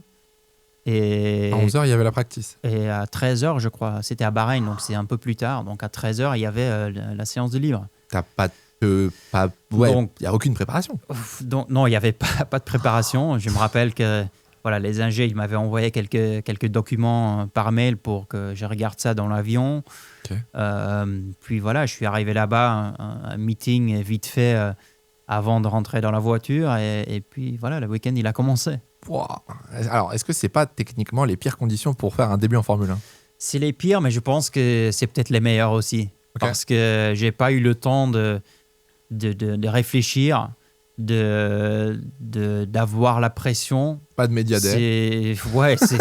C'est arrivé tellement vite, le week-end il est passé tellement vite que la seule pensée que j'avais c'était je veux pas faire d'erreur. Plante pas la voiture. Ouais, la mets pas dans le mur, ne fais pas de conneries. C'était quoi les consignes de McLaren ? C'était ça, genre juste la fous pas dans le mur, reste sur la piste ? Non, il m'avait pas dit. Ouais. Il y avait encore Ron Dennis à l'époque. Oui, c'est vrai qu'à l'époque. Donc lui, il aimait bien mettre la pression. Ron, c'était quelqu'un. Ron Dennis, d'un point de vue management, en tout cas dans ce qu'on a entendu, nous, c'était assez à l'ancienne, on va dire. Donc Ron, il mettait quand même la pression. Donc. T'as eu beaucoup de contacts avec Ron Dennis ? Ouais, parce que au final, c'est lui qui a pris la décision pour que je devienne titulaire l'année d'après. Donc c'est lui, grâce à lui, techniquement, à l'époque, à la tête de McLaren. Ouais. On sort d'une saison de GP2 monstrueuse. Première course, tu te qualifies 12e devant Jenson, donc 14e. Et en course, tu termines 10e et marques les premiers points de McLaren Honda cette saison. Sachant que 2015 avait été une saison très compliquée pour McLaren. Ouais. Comment tu te sens à ce moment-là ? Tu peux pas me dire que t'es pas aux anges. Non, c'était le feeling, c'était job done parce que c'est tout. Non, mais c'était voilà, je pouvais pas faire plus à cette époque-là pour convaincre l'équipe pour qu'ils me donnent l'opportunité de me mettre en F1 l'année d'après. Mm-hmm. Alors, c'est vrai qu'à ce moment-là, parce que tu fais donc cette course, est-ce que tu refais une derrière ? Non. Non, il me semble que tu fais que Bahreïn. Je fais que Bahreïn. Que Bahreïn, et donc du coup, retour en Super Formula. Comment tu vis le fait de dire, j'ai fait une course, j'ai mis des points, j'ai pas de baquet ? C'est malheureusement, c'est comme ça que ça marche quand on est pilote de réserve. Donc Fernando, il était de nouveau OK pour la prochaine en Chine. Et puis voilà, moi je continuais ma saison en Super Formula. Ça a changé un peu l'approche que l'équipe ou les ingénieurs chez McLaren on avait avec toi, du coup, ce résultat à Bahreïn ? Franchement, je ne me rappelle plus vraiment. Okay. Parce que ça faisait déjà des années que j'étais intégré avec l'équipe. Je connaissais vraiment tout le monde très, très bien. Je pense que c'était plutôt pour le management une confirmation que, OK... Bon investissement. C'est peut-être bon investissement. on peut faire confiance en lui, quoi. Ok. Donc, tu continues la Super Formula sur cette saison 2016. Tu étais forcément très proche de McLaren via Honda qui roulait du coup en Super Formula. Fin de saison, Jenson Button annonce sa retraite. Donc, j'imagine qu'à ce moment-là, c'est toi qu'on appelle dans un premier temps. Ouais, c'était pendant le week-end de Monza. Ok, donc tôt au final. Ouais, c'était pendant le week-end de Monza. Donc, c'est quoi, début septembre, je crois. Exactement. C'est là qu'on a tout finalisé avec McLaren pour l'année d'après. Ouais. Ça, c'est le achievement. Du coup, ça y est, tu arrives en Formule 1, même pour la famille, j'imagine. À ce moment-là, tu devais être très heureux, entre guillemets. Ouais, c'est sûr. Hein, même si on n'a pas encore roulé, mais de pouvoir dire à ce moment-là, on a signé le contrat en F1. Surtout d'où j'étais venu. De quelqu'un en Belgique sans le parcours forcément... est beau. Ouais, le parcours il était beau, mais c'est que le début au final. C'est que le début, exactement. Ouais. Tu rejoins donc McLaren aux côtés de Fernando que tu avais remplacé à Bahreïn. Tu t'entendais bien déjà avec Fernando à cette époque ? Ouais, on s'entendait bien. J'avais fait quelques courses avec lui déjà en karting avant. À Dubaï, pour le fun. C'est pas la même génération. Non, juste c'était pour le fun. On faisait des courses d'endurance ensemble et tout, donc on était plutôt assez proches. Il est comment Fernando d'un point de vue plus privé, professionnel, McLaren, etc. privé, franchement, je le connais pas tant que ça, parce que c'est toujours dans un environnement de course, je dirais. Après, c'est quelqu'un, je dirais que son privé, c'est du sport auto aussi. C'est qu'il connaît que ça. Pour ça. Il fait que ça. Franchement, c'est pour ça que c'est un des meilleurs. C'est qu'il a une passion de fou pour le sport auto. Quand il fait pas de la F1, il va rouler en kart, il va rouler avec des GT. Il fait que ça. À cette époque, donc t'as quel âge quand t'arrives en Formule 1 en 2017? J'avais 24. 24 ans, t'as accueilli donc par Fernando Alonso entre guillemets. Comment ça se passe l'arrivée d'un rookie chez McLaren? Ça se passe bien directement, ça clique? Est-ce que du coup le fait que tu sois titulaire, ça met une petite distance entre vous deux? Je dirais que c'était assez compliqué au début.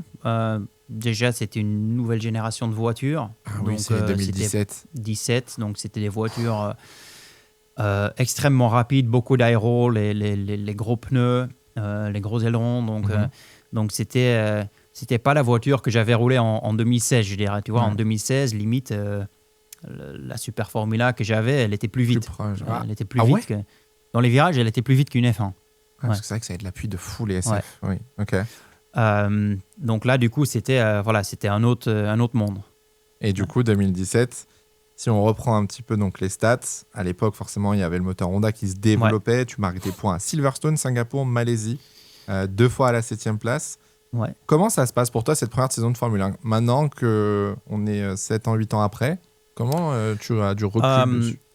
Franchement, la première saison, elle était plutôt bien. La première partie de l'année, elle était compliquée. Il fallait que je prenne les marques, tous les circuits que je ne connaissais pas. De découvrir le monde de la F1 aussi, d'être titulaire aussi. Donc le début, il était assez compliqué, mais je pense que la deuxième partie était plutôt très bien. On a marqué quelques bons résultats. Et surtout, avec un package qui n'était pas forcément le plus rapide non plus. C'était compliqué à l'époque. Ouais. C'est quoi qui t'a choqué le plus sur ta première saison? Quand tu arrives en tant que pilote de F1, est-ce que c'est le Media Day? Est-ce que c'est l'intensité du week-end, la course? Je dirais l'intensité du week-end avec tout ce qui est autour au final. C'est dur? Ouais. C'est dur. C'est médias, dur parce qu'en GP2 ou toutes les autres catégories, on n'a pas vraiment la média qui est là tout le temps, qui nous regarde tout le temps, comparé à ce que c'est en F1. Oui, puis le calendrier en F1, c'est 3 jours, le Media Day juste avant, les sponsors, les ingénieurs, il y a beaucoup plus de monde aussi, j'imagine. Ouais. C'est vrai que c'est dur pour les jeunes, parce que quand on voit, par exemple, maintenant Antonelli, Adjar, Berman, etc., ils arrivent très jeunes. Ouais.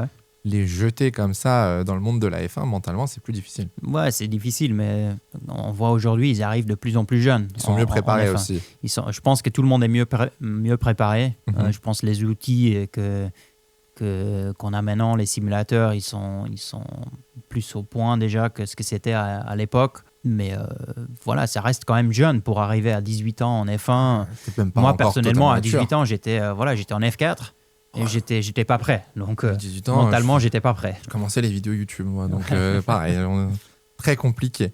2017, c'est ta première saison en Formule 1, mais c'est la dernière saison du moteur Honda avec McLaren. Ouais. C'est la fin du partenariat, et mine de rien, ce partenariat, pour toi, il a eu sa petite importance, parce que tu as fait de la Super Formula, tu as fait beaucoup de simu. Comment tu vis ce changement, parce qu'en 2018, vous accueillez chez McLaren le moteur Renault. Ouais. Comment tu le vis, toi? Écoute, moi, j'avais pas grand-chose à faire là-dedans, mais c'était... Je dirais que cette période chez McLaren, elle était très compliquée. Il y avait beaucoup de politique. Il y avait l'équipe qui disait que pas forcément Honda, ils sont pas assez bien. Notre voiture, c'est la meilleure, mais le moteur, malheureusement, il nous met... Est-ce que c'était vraiment le cas? Il nous met en panne. Donc voilà, il y a eu un peu la guerre dans l'équipe, je dirais. C'est une grosse année de transition chez McLaren avec la direction vraiment... aussi. C'est là où Ron après part. Ouais, Ron, il était parti. Whitmarsh, il n'était plus là. C'était Eric qui était là. Il y a Zach qui arrive. Mentalement, pour toi, en tant que pilote, ça pèse de voir tous ces changements? Ouais, c'est pas facile. Okay. Pas facile. Parce qu'on sent que l'équipe n'est pas stable. Surtout quand la tête, elle change. C'est difficile pour le reste. des ingénieurs de bien fonctionner, de bien travailler quand il n'y a pas vraiment un leader pendant cette période. Donc voilà, tout le monde avait un peu peur de parler, de dire ce qui se passe vraiment. Ils avaient peur de perdre leur job. Donc c'était une période assez compliquée dans l'équipe. Ouais, c'est pas fun. Et l'arrivée du moteur Renault, j'imagine, permet d'avoir un nouveau souffle. Je pense que c'était tout le monde croyait que ça allait être beaucoup mieux. Ouais. Et au final, je pense que c'est exactement ce que McLaren ils avaient besoin pour réaliser que en fait, c'est tout l'ensemble qui va pas. Il n'y a pas que le moteur. Il n'y a pas que le moteur. Hein. C'est vrai que 2018, du coup, moteur Renault un peu plus performant, un peu plus fiable surtout que le Honda qui s'était bien développé. La saison, elle est quand même pas facile. Ouais. Ni pour toi, ni pour Fernando, malheureusement. Malheureusement aussi, sur ces 2 années, Fernando était très souvent devant en qualif et en course. Comment tu le vis, toi ? T'es jeune, tes premières saisons, t'es face à un double champion du monde qui a un palmarès de fou. Comment tu dis, Ouais, c'était compliqué, mais je pense que c'était compliqué derrière les scènes aussi, pour moi, parce que derrière les coulisses, parce que je savais déjà que j'allais pas être là l'année prochaine. C'était acté, tu savais que tu serais pas là? Ouais, je savais que j'allais pas être là. Ouais. Ah ouais. Donc il voulait déjà changer en plein milieu de la saison, puis voilà, c'était dur pour moi de vraiment être concentré sur mon job au final, sur la perfo, surtout voilà, dans ce monde quand tu sais que l'équipe te veut pas vraiment, d'aller sur un week-end de course, c'est dur de performer à 100%. Avec Alonso, tu avais l'occasion d'échanger sur ça, ou c'est vraiment une relation, vous êtes entre pilotes et vous parlez technique, voilà, trajectoire, freinage, ou des fois vous vous dites on m'a dit ça, ou je sais pas quoi faire? À cette époque-là, non, mais maintenant que je le retrouve chez Aston... C'est vrai que vous êtes retrouvés, même Jenson est revenu chez Aston. Jenson, il est revenu, vous avez refait le trio avec Honda. Donc, je pense maintenant notre relation, elle est un peu différente. Ouais. Et voilà, on en parle de temps en temps, pas tout le temps, mais voilà, ça se trouve qu'on en parle de ça. Et il disait aussi, voilà, si on avait une voiture comme avait Mercedes à l'époque, on aurait fait 1-2 tous les week-ends. Donc, c'est juste la perception parfois de l'extérieur qui est différente. J'ai une question de fou à te poser. Est-ce que tu penses que n'importe quel pilote, dans une Mercedes par exemple à l'époque, gagne les championnats? Il y a toujours ce débat, tu sais. Non, mais il est garanti de faire deuxième. Okay. Donc, après de gagner, il faut battre ton coéquipier, il faut, si tu es face à Lewis ou un pilote comme Fernando, ils sont très, très difficiles à battre. Mais la Mercedes de l'époque-là, elle était à des années-lumière. Même vous, en ingé, quand vous regardez la data et que vous voyez un peu leur data, tu te dis, intouchable, on ne pourra jamais aller les chercher sur un week-end. Intouchable. Ouais. Ça doit être frustrant. C'est le sport auto, je suis d'accord. Ouais. Mais bon, c'est quand même... Ouais, mais c'est souvent comme ça, quand il y a des changements de réglementation, il y a des gros écarts au début. Un peu comme on voit maintenant. Je m'attendais à plus cette année, ouais, je m'attendais à plus aussi. Que là, au Canada, on compte ça juste après le Canada pour votre information. Ouais. Et c'était 1 seconde 3, je crois, la Q3. Ouais. 2014, même 2017. C'était beaucoup plus. Hein. Il y avait des 2 secondes 5, 3 secondes sur des week-ends. Ouais. Donc c'est vrai là, que les écarts, ils étaient... À l'époque, c'est vrai que Mercedes, c'était dur, quoi. Ouais. Ça frustre quand même quand t'es pilote de voir ça, ou tu te dis c'est comme ça le sport auto et moi je fais ce que j'ai à faire? Je pense que c'est une partie compliquée pour moi aussi, surtout que j'avais fait toutes les années dans les autres catégories où tu te bats pour des victoires, un titre. Tu sais, quand tu fais le job, tu peux gagner. Là, tu sais, quand tu fais le job, tu es même pas sûr de terminer dans les points. Donc ça, c'était compliqué mentalement. À l'époque, alors on est en 2017-2018 et je sais que c'était pas encore courant, mais peut-être que ça se développait. Tu avais des coachs mentaux, psy, etc. Parce que je sais qu'aujourd'hui, beaucoup de pilotes en ont. Est-ce que tu étais accompagné sur la partie mentale de McLaren? Pas vraiment, non. C'est pas commun. Je crois que Romain... Romain, c'était peut-être... Le premier, il me semble. C'était le premier, je pense, à commencer ça. Mais non, pas de mon côté. Hein. T'aurais aimé Qu'est-ce que t'aurais aimé en interne, entre guillemets, de faire de différent? T'aurais aimé avoir un accompagnement, toi peut-être être différent à l'époque? C'était peut-être de mieux comprendre un peu la politique dans l'équipe. ça, je pense que voilà, quand tu es jeune, c'est toujours un peu difficile, tu vois. Je vois maintenant avec un Fernando qui a beaucoup d'expérience, en fait, il s'en fout. C'est lui qui décide un peu ce qu'il veut, tu vois. Ok, il a un peu le pouvoir aussi. Il a le palmarès grâce aux résultats, mais voilà, quand tu es jeune, quand tu n'as pas encore forcément tout prouvé, c'est difficile. Il faut être bien avec tout le monde. Et tu peux pas faire de conneries. Donc voilà, je pense que c'était plus de comprendre un peu comment la politique marche dans l'équipe. À la fin de cette saison, donc on revient en 2018 et donc tu nous l'as dit, donc apparemment tu apprends que tu ne seras pas gardé pour la saison 2019, sauf qu'Alonso lui aussi part. Ouais. Prend sa retraite. Ouais. C'était quelque chose d'acté en interne, il voulait partir aux États-Unis pour l'IndyCar. Oui, je pense qu'il en avait un peu marre des années un peu compliquées en F1. Il voulait essayer autre chose, donc il a fait. Qu'est-ce qu'il avait fait? Il a fait l'IndyCar. Après, il a fait Le Mans. Il a fait Le Mans avec Toyota, donc il s'est fait un peu plaisir à gauche à droite. Hein. Vous êtes remplacé par Norris, donc Lando Norris et Carlos Sainz en 2019. Et pour toi, techniquement, c'est la fin de la période Formule 1 en tant que titulaire, mais tu n'as pas quitté les paddocks. Ouais. Tu t'es rangé derrière sur le rôle de pilote de développement et de réserve. Ouais. Dans un premier temps avec Mercedes, si je ne dis pas de bêtises. Comment ça se termine ton arc McLaren? Parce qu'à ce moment-là, donc c'est fini. J'imagine plus d'académie non plus.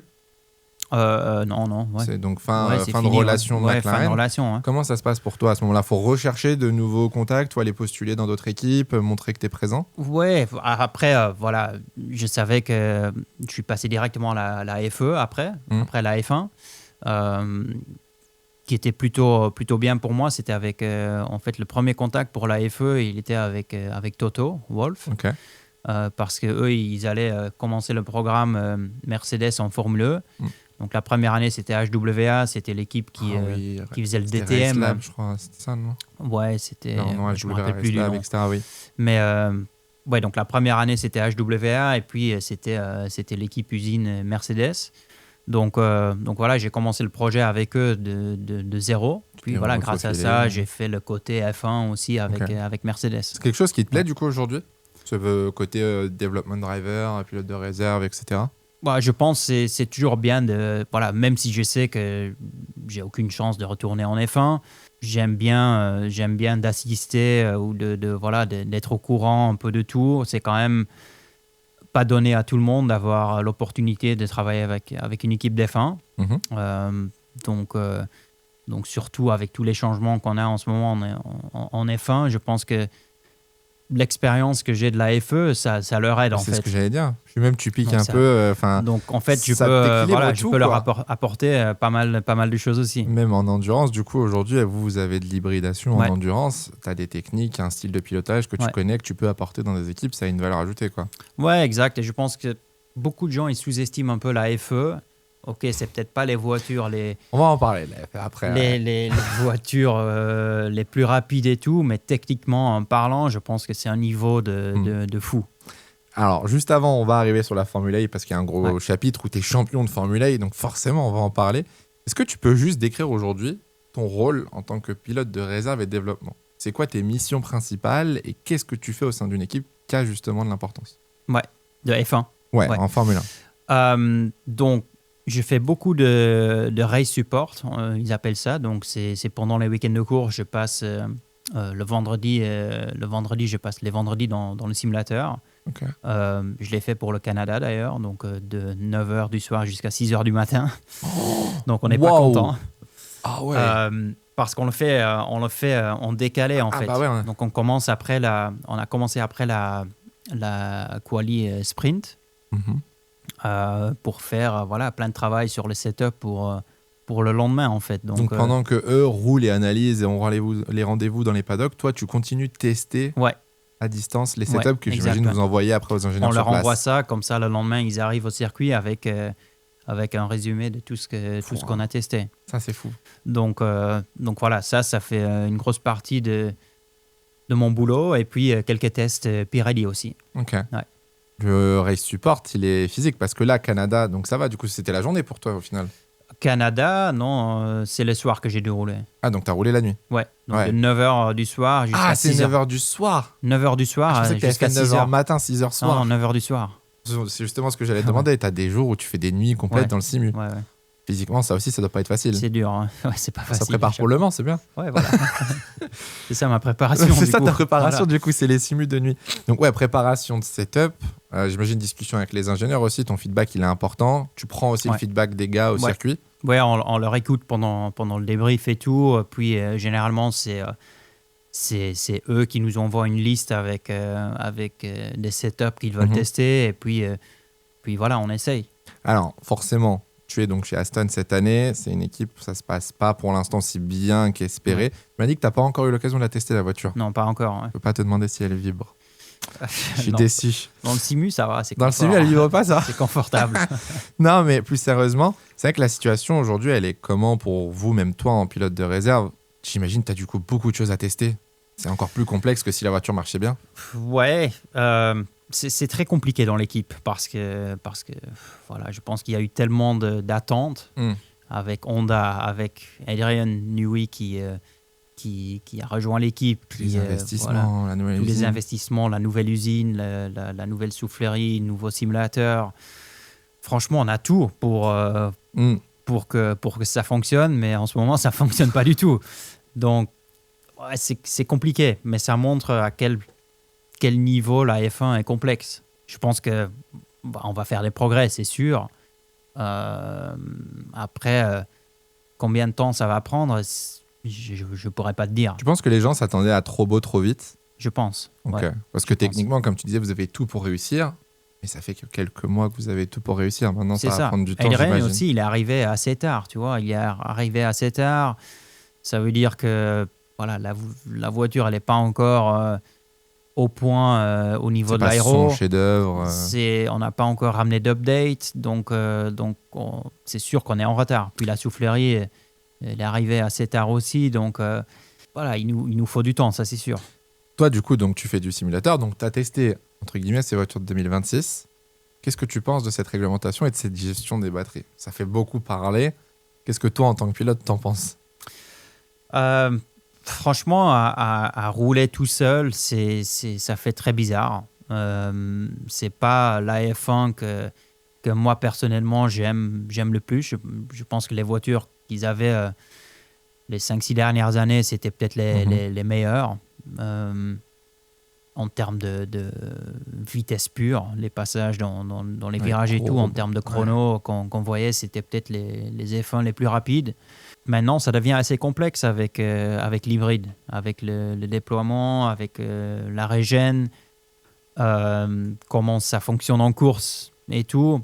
Même si je trouve que les courses sont assez fun à regarder. Il y a plus d'action. Il y a beaucoup d'action, mais je peux imaginer que c'est très frustrant aussi parce qu'il y a des dépassements qui ne sont pas des vrais dépassements au final. C'est des échanges de position. C'est des échanges parce que quand tu es derrière, tu récupères un peu plus d'énergie, puis tu peux déployer un peu plus. Donc ça fait un effet un peu yo-yo entre les voitures. C'est dur à gérer au volant parce qu'une Formule 1 de base, on voit le volant, c'est très complexe. Là, maintenant, avec ça, c'est encore plus dur, tu trouves, qu'avant? Oui et non, parce qu'au final, on ne peut pas faire grand-chose derrière le volant. Il y a beaucoup qui se passe automatiquement. Il n'y a que le overtake mode qu'on peut utiliser, mais c'est que dans une zone qu'on peut l'utiliser. Donc, au final, ça... Vous, ça ne change pas tant comparé aux dernières années. Ouais. C'est plus le comportement et vraiment la gestion de la voiture. Ouais. Ça tombe bien, du coup, parce qu'on va continuer sur l'électrique. Tu as été pilote de Formule E pendant plusieurs saisons et champion Formule E. Alors, tu en as parlé tout à l'heure, forcément, c'est une catégorie qui peut faire grincer les dents.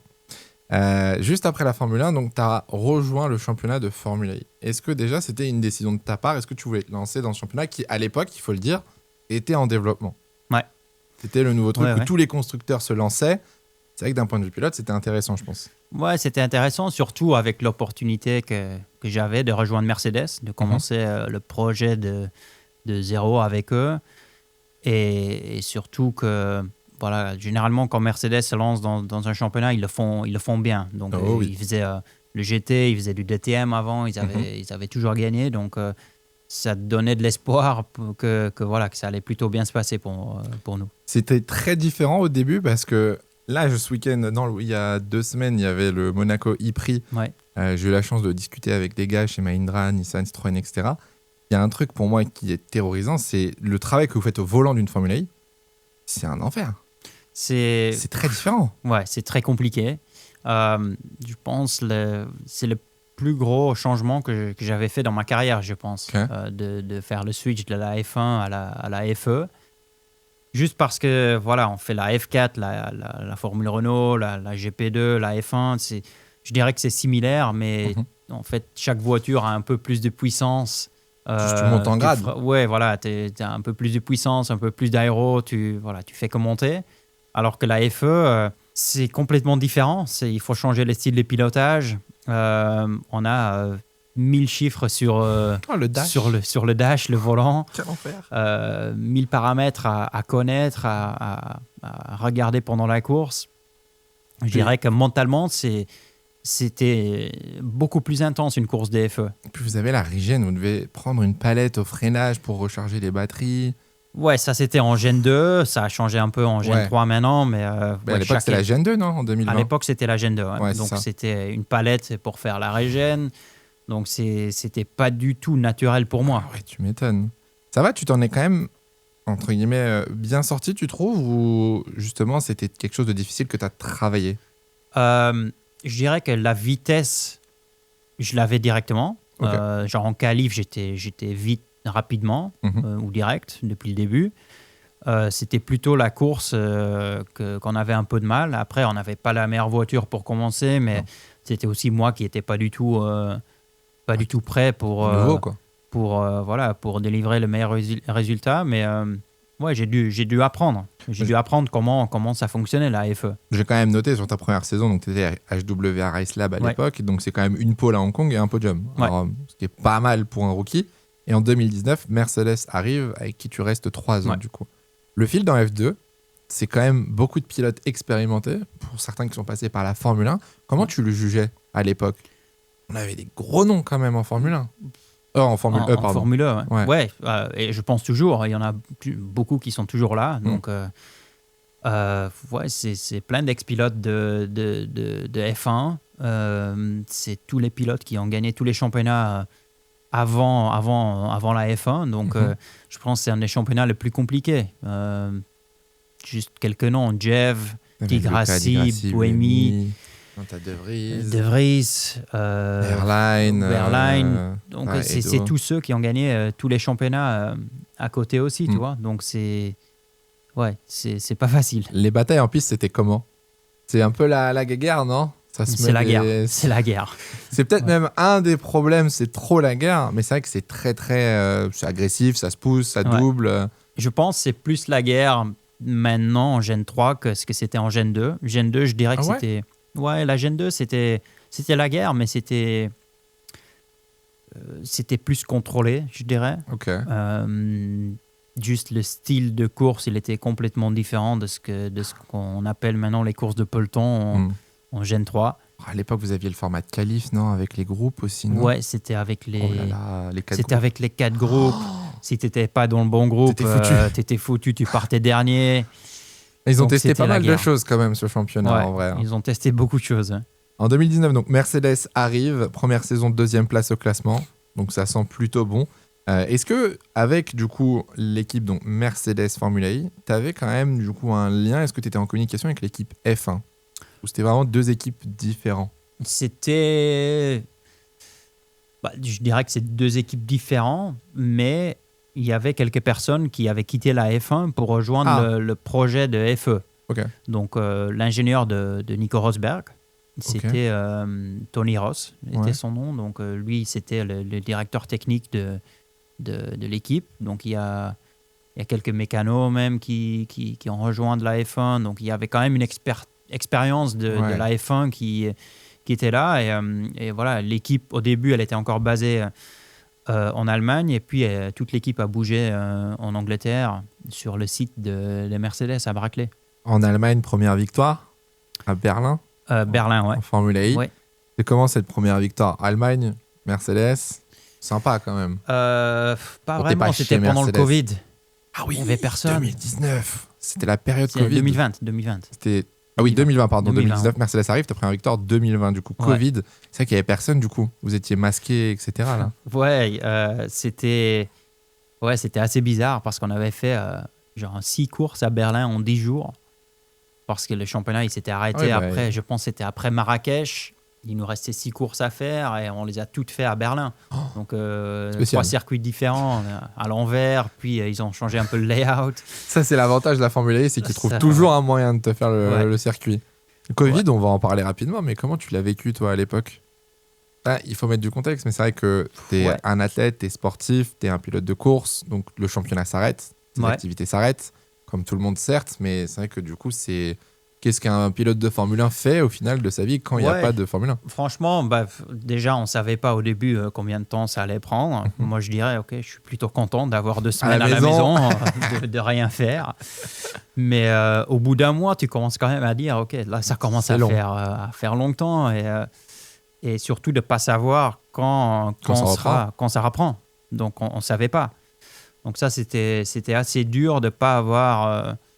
ou de se réveiller sans genre d'agenda. Programme, quoi, ouais. Parce que nous, on est tellement habitués que les équipes nous donnent des calendriers. OK, aujourd'hui, il faut être là. Demain, tu dois être là. Là, c'était à toi Là, de... c'était OK, qu'est-ce que que tu je fais veux. aujourd'hui? Je fais un T'étais peu sur de sport. Monaco à l'époque ou t'étais rentré en J'étais, Belgique? non, j'étais en Amérique. Ah, t'étais J'étais en en Amérique? Amérique.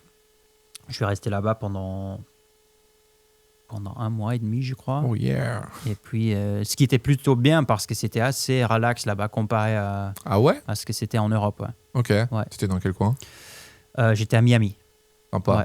Il y a C'était pire. bien. Ouais, je peux pas me plaindre. 2020 donc, et 2021, à l'époque, tu roulais avec Nick De Vries Oui. chez Mercedes. C'est l'année où lui prend le titre. Comment ça se passe entre vous deux, du coup? Parce que vous êtes quand même deux pilotes. Alors, lui, il a fait la Formule 1 après toi, du coup. Ouais. Il y est passé un peu plus tard. Mais vous êtes quand même deux pilotes, classe mondiale, pilote Formule 1, etc. Comment ça se passait entre vous? Franchement, on a une très bonne relation. Ouais, c'était, je pense qu'on était des très bons équipiers. Il n'y avait pas forcément de rivalité entre nous, je dirais. Bien sûr, une fois qu'on monte dans la voiture, on veut gagner, mais je pense qu'on avait une très bonne relation et on l'a toujours le jour aujourd'hui, tu vois. On habite tous les deux à Monaco, on se voit de temps en temps, donc c'était plutôt une bonne relation et surtout lui il a gagné le championnat du monde, moi je l'ai gagné, on a gagné 2 fois le constructeur aussi, donc on a fait une assez belle histoire ensemble en 3 ans. Vous avez eu une petite période de domination quand même avec Mercedes en Formule 1. Hein. Ouais, quand même. Ouais. Ah, quand même. C'était court. C'était très court, mais je me souviens de vos saisons. On a fait des belles saisons. C'était solide. Nick, justement, t'en parlais, mais Nick, du coup, gagne son titre donc avant toi, mais lui, il a repassé en Formule 1 après. Est-ce qu'à cette période, toi, tu t'es dit, peut-être que en gagnant en Formule 1, je peux rebondir en Formule 1? Non. C'était pas dans ta tête? Non, parce que, une fois que tu as été en F1 et que tu n'es pas vraiment revenu, et j'ai pas forcément cherché à revenir aussi. Je pensais pas vraiment à ça. Ouais. C'était pas dans ta tête et c'était vraiment full Formule 1. Ouais. La Formule 1, c'était devenu vraiment quelque chose pour toi de, comment dire, on va pas dire habituel, mais c'était vraiment un championnat où tu te plaisais et où tu voulais rester? Ouais, totalement, ouais. J'ai eu l'opportunité d'y arriver avec Mercedes. J'ai eu la chance de pouvoir gagner un championnat et je pense que maintenant les voitures ils évoluent beaucoup. Il y a la nouvelle Gen 4 qui arrive. Ce sera un gros step en avant. Elle est massive. Donc, elle est énorme. Elle est énorme, hein. Ouais. On l'a vu à Monaco. Elle est énorme. Elle va vite. Donc, tu l'as testé aussi? Je l'ai testé. Ouais. Ah ouais? En réalité. Ouais. En réalité? Ouais. Ok, tu as testé sur quel circuit? Paul? On a roulé Ricard, Monte Blanco, on a roulé Andalusia et Alès. Ah ok. Ouais. Donc, elle est bien? C'est pas mal, ouais. C'est sympa. Moi j'ai un peu peur parce différent. que plus elles vont vite et plus elles sont grosses, moins les dépassements sont faciles. Mais d'un point de vue hot lap en qualif, je pense, ça va faire des vrais tours par contre. Ouais, c'est un gros step en termes de performance. Après, l'aspect course, ça va dépendre un peu de la FIA, ce qu'ils font avec les réglementations sur le niveau de lift qu'ils veulent ou le niveau de saving qu'on doit faire. En 2024, entre 2022 et 2024, donc tu avais quitté Mercedes. Oui. Parti chez Penske, DS Penske. Ouais. Comment ça se passe avec Mercedes? Fin d'un chapitre, tu as gagné un titre, la carrière continue, on cherche une nouvelle équipe, c'est ça? Déjà, on a eu la chance que Mercedes, il l'avait annoncé assez tôt. Durant un an avant la fin du projet, ils avaient annoncé qu'ils allaient arrêter le projet. Donc voilà, à partir de là, bien sûr, il faut trouver le futur. Donc voilà, d'abord, il y avait encore une saison complète à faire. C'est l'année où je gagne le titre, le championnat. Et puis voilà, j'ai dû aller trouver un autre employeur. Et je te retrouve du coup chez DS. À l'époque, tu es avec Jeff? Avec Jeff, hein. Ouais, tu fais les 2 saisons avec Jeff? Je fais les 2 années avec Jeff. Ouais. Ça se passe comment avec Jeff? Ça se passe très bien. C'est un petit blagueur un peu lui aussi, non? Comment? C'est un petit blagueur un peu, non? Ouais, mais je pense qu'on s'entend très bien, même toujours maintenant, même si on n'est plus dans... il est encore avec Peugeot, mais il ne vient pas sur les courses. Donc, mais voilà, moi et Jeff, on s'entend très bien. Parce qu'on s'entend sur tout ce qui est en dehors du sport auto aussi. Okay. Ouais, c'est une relation qui va plus loin que le paddock. Voilà, quoi, exact. Donc voilà, nous, on s'entend très bien. C'est plus simple d'être pote avec son coéquipier ou de ne pas être très proche, tu penses? Je dirais que c'est pas donné à tout le monde. Donc il y a des équipiers avec qui on s'entend mieux que d'autres. Mais quand on s'accroche, c'est plus compliqué. Ouais, mais ça fait partie du job. Ouais. Malheureusement, cette année, tu n'es plus en Formule E. Du coup, titulaire, qu'est-ce qui s'est passé? C'était avec Maserati, c'était un peu compliqué en fait. Donc Maserati s'est retiré du championnat. Donc il y a eu pas mal de changements dans le paddock, une équipe en moins sur la grille. Et malheureusement, c'était arrivé un peu tard pour trouver une autre solution. Est-ce que tu cherches du coup à peut-être revenir dans les prochaines années ou tu restes pour l'instant justement focus Peugeot avec les rôles de développement et réserve en F1, FE? Pour cette année, clairement, le focus, c'est avec Peugeot en WEC. Après, l'année prochaine, je ne sais pas encore exactement. C'est encore un peu tôt. Il y a la nouvelle Gen 4 qui arrive. J'aimerais bien faire partie de ça aussi. Mais en même temps, j'aimerais bien continuer en endurance aussi. Donc, c'est compliqué. J'ai pu combiner ces programmes les dernières années. Il y a des autres pilotes qui le combinent aussi. Mais ça devient compliqué, tu vois, surtout avec les calendriers. C'est toujours la guerre avec les calendriers, en fait. Comment tu gères? C'est en début d'année, tu reçois tous les calendriers, tu fais là je suis pas dispo, là j'ai ça, là j'ai eux. En fait, déjà pour pouvoir continuer dans les deux, les calendriers généralement ils arrivent mois de juillet, je pense, mois d'août. Pour l'année prochaine? Pour l'année prochaine. Ok. Donc, c'est à ce moment-là que souvent les équipes d'endurance ou de FE, ils peuvent décider, OK, on peut prendre ces pilotes ou on ne peut pas le prendre parce qu'il n'est pas disponible. Ouais. Donc ça, c'est toujours un peu la guerre, je dirais, dans les négociations, c'est qu'on est toujours obligé de donner priorité à un programme, que ce soit le WEC ou la C'est toi FE. qui choisis ou c'est dans les contrats, entre guillemets? Oui, ça on négocie un peu dans les contrats. Okay. Il y a quelques pilotes qui ont la priorité en WEC, il y en a quelques-uns qui ont la priorité en FE. Okay.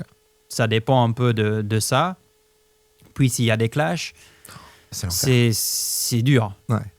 Quand j'étais avec DS et Peugeot, c'est la même... en plus, c'est le même groupe.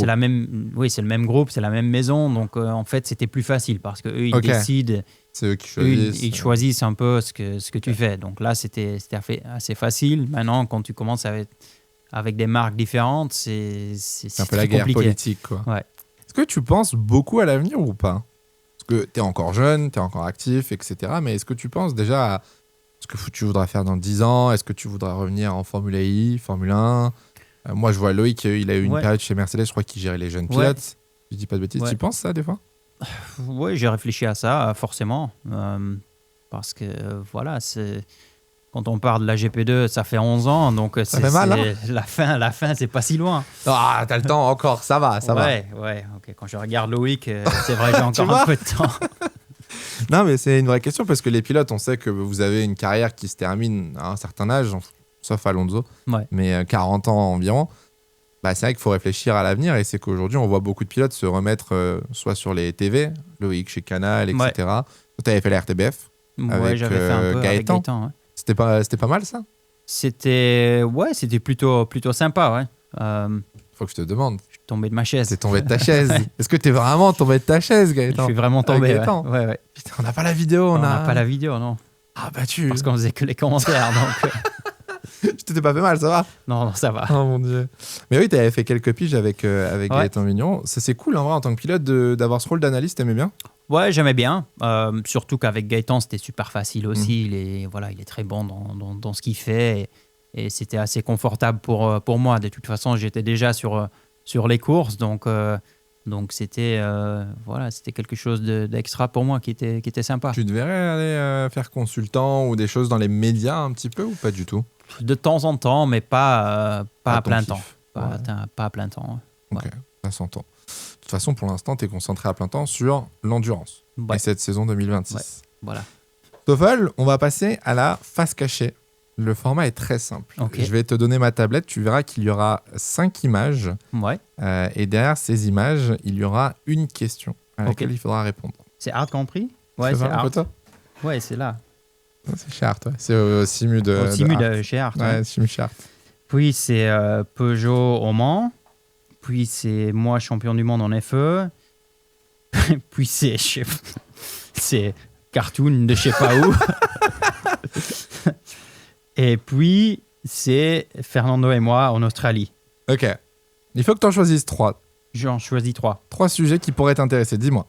Ok, je vais faire Fernando. On va commencer par Fernando. Ouais. Tranquille. On va commencer par Fernando. Allez. Est-ce que il y a une personne qui t'a inspiré ou guidé dans ta carrière professionnelle? La question fatidique. Dur. Dur. Est-ce que tu as eu un mentor ou peut-être un idole, quelqu'un que tu as rencontré, qui t'a conseillé ou guidé? Ou peut-être qu'il n'y en a pas aussi. Hein. Je dirais... Je peux dire 2 personnes. Oui, bien sûr. La première, c'est Alex Wurz. Ok. Il était un peu fan de moi et c'est lui qui m'a donné les premiers contacts avec McLaren. Et voilà, c'est un peu grâce à lui que j'ai eu l'intro et que ça a décollé. Mm-hmm. Et le deuxième, je dirais Fred Vasseur. Ok. Ouais. Pour ses conseils et forcément le passage chez Art Grand Prix. Ouais, pour le passage chez Art Grand Prix, je pense, il m'a aidé après aussi en F1 et tout. Donc ouais, c'est 2 personnes. Très bien. Je te laisse reprendre la tablette, on en prend une deuxième. J'ai pas envie de prendre le cartoon, je sais pas pourquoi, ça me dit rien. Je vais prendre ça, le simulateur. Ça, là, il a dit. Ouais. La première photo, on en a déjà parlé pas mal, mais est-ce que tu trouves ça difficile de switcher entre des simulateurs de F1, WEC et Formule 1 toute l'année, ou est-ce que tu t'adaptes facilement? C'est pas les mêmes voitures, c'est pas les mêmes styles de pilotage, c'est pas les mêmes simus tout court. Ouais. Comment tu t'adaptes? Franchement, on prend l'habitude. Je pense le plus compliqué à chaque fois, c'est au début, quand on change de catégorie ou quand on n'a jamais roulé dans une catégorie. Je pense au début, c'est peut-être le plus compliqué, mais maintenant qu'on a l'habitude de le faire, c'est assez straightforward, je dirais. Ouais, je sais que dès que j'arrive dans un simu F1, j'ai mon cerveau qui est... Je sais ce que je fais, vous inquiétez pas. Voilà, qui est switch on pour la F1. Mais pareil, quand je rentre dans le simu chez Peugeot, je sais que voilà, c'est une voiture d'endurance. Ok. Ouais. Les simus sont vraiment aujourd'hui ultra développés. Tu le vois de partout ou c'est vraiment qu'en Formule 1 où le simu, tu te dis c'est quelque chose? Je dirais qu'en F1, c'est peut-être où ils dépensent le plus d'argent sur les simus, où ils ont le plus de moyens. Mm-hmm. La FE, ça commence à être pas mal aussi. Le WEC, on améliore. Ça commence à être de plus en plus important aussi, même si on a plus de flexibilité sur les journées d'essai en fait. Donc du coup, c'est vrai que vous roulez pas mal. Ouais, on roule un peu plus en essai, alors que La FE, la F1, on est tellement limité en essais, en fait. Tu trouves ça mieux de faire des essais sur piste quand C'est plus sympa, ouais. Ouais. C'est plus sympa. Et même la data, tu trouves que c'est mieux, tu as des meilleurs feedbacks et tu peux tester plus de choses. Forcément, ouais. Troisième image, dernière. Je vais prendre la Peugeot Allez. parce que ça arrive bientôt. Alors, attention. Demain, Peugeot te met à disposition une voiture pour faire les 24 heures du Mans. Non, arrête. Qui choisis-tu pour faire ton équipage de rêve chez équipage. Peugeot? Tu peux prendre qui tu veux, peu importe les pilotes, âge, génération. Alors, je vais prendre Max Verstappen Ok. et Jackie X. Ok. Max pour la fougue et le talent et voilà. Je pense que c'est le meilleur pilote au monde en ce moment. Ok. Et Jackie? Jackie, parce que c'est une légende au Mans. Ok. Et toi, du coup? Et moi, pas de légende du tout. donc, Très bel équipage. 3 pilotes. Ok. T'en aurais eu un quatrième si je t'avais dit 4 ou... Non. Non, ouais, 3. Nickel. 3. Ça gagne le Mans, du coup, avec Peugeot, Verstappen, X, Van Dorn. Oui. Parfait. Très bien. Pas plus de questions, tu sauras pas les autres. Tu sauras pas les cartoons. Allez. Tu n'auras pas les informations. Pour finir cette cool room, je vais te faire passer par le mini-jeu que tout le monde a eu. Il est très simple, c'est le en un mot. Ok. Tu vas avoir une série de questions, 60 secondes pour y répondre, et le but c'est de répondre en un mot. Ok. Je te donne un joker où tu peux passer une question si jamais tu la sens pas ou que ça t'intéresse pas. Alright. Est-ce que tu es prêt? Ouais. C'est parti. Vivre à Monaco ou en Belgique? Monaco. Ton circuit préféré? Spa. Une voiture pour rouler dans Monaco? Twizy. Le meilleur pilote contre lequel tu as pu rouler? Contre lequel tu as pu rouler, oui. Fernando Alonso. La Peugeot verte ou rouge? Rouge. Quel métier aurais-tu fait si tu n'étais pas pilote? Aucune idée. Ton chanteur ou ton groupe préféré?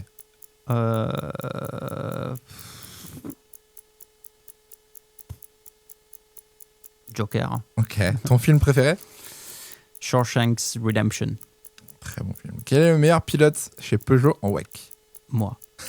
Le pays que tu as préféré visiter? Le pays? Ouais, pays.